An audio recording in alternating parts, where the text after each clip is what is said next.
Salut, c'est Trado. Voilà mon commentaire pour l'indice parisien aujourd'hui, enfin pour demain, jeudi 12 novembre.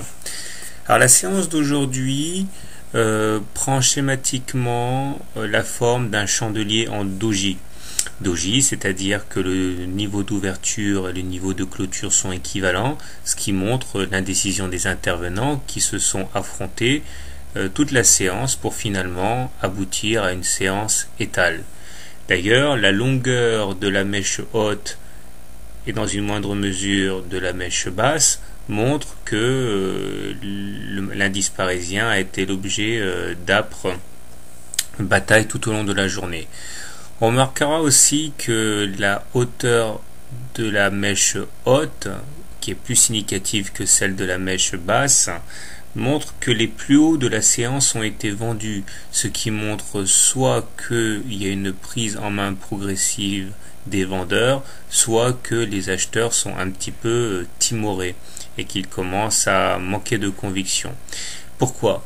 Pour différentes raisons. Tout d'abord parce que nous avons franchi sans coup férir la M20 et que nous n'avons pas eu de pullback sur cette M20. Autrement dit, nous sommes en train de bâtir un peu sur du sable. Peut-être que les intervenants commencent à se dire que le moment serait bien choisi pour une petite consolidation.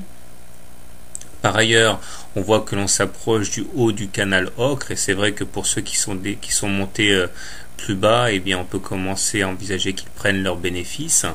Enfin, je dirais, les cours sont depuis plus d'une semaine à l'intérieur d'un grand canal, d'un petit canal mauve étroit, et il est clair que ce n'est pas soutenable. Tout ça fait que sans doute, on commence à manquer de conviction haussière.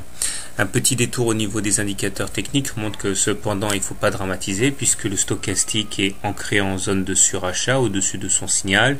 Le momentum gravite bien au-delà de la zone de neutralité, et le MACD s'offre le luxe aujourd'hui de passer en zone positive au-dessus de son signal.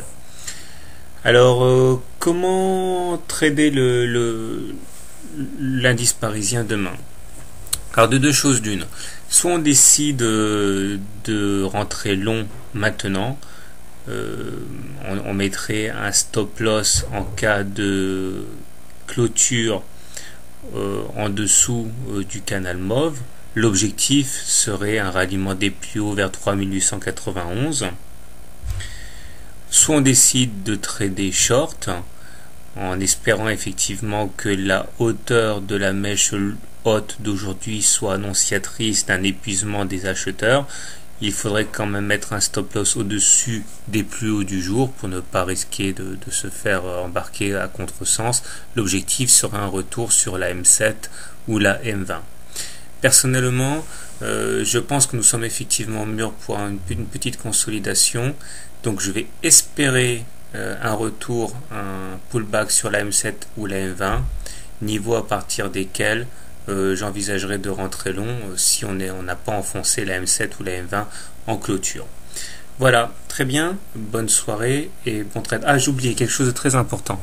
On me demande comment je trouve, comment je peux en gros soutenir le fait de me tromper près d'une fois sur deux. En fait, je l'ai déjà dit à plusieurs reprises, mais le trading ce n'est pas de la divination. On ne sait pas ce que va faire une valeur, un sous-jacent, une devise le lendemain. Si on se trompe une fois sur deux, ça n'a rien de grave si on gagne plus lorsque l'on a raison que l'on perd lorsqu'on a tort. Concrètement, étant donné que j'initie des trades uniquement quand mon espérance de gain est 2 fois supérieure à mon risque de perte, même si je me plante une fois sur deux, eh bien sur la semaine ou sur le mois, je suis toujours gagnant. C'est le secret du trading. Le trading, c'est pas la divination, c'est du money management. Voilà. Et ceux qui vous disent le contraire sont soit des génies, soit des menteurs. On ne peut pas toujours avoir raison en trading, c'est pas possible. Voilà, c'est un peu plus long que d'habitude. Bonne journée, bonne soirée et bon trade, à demain.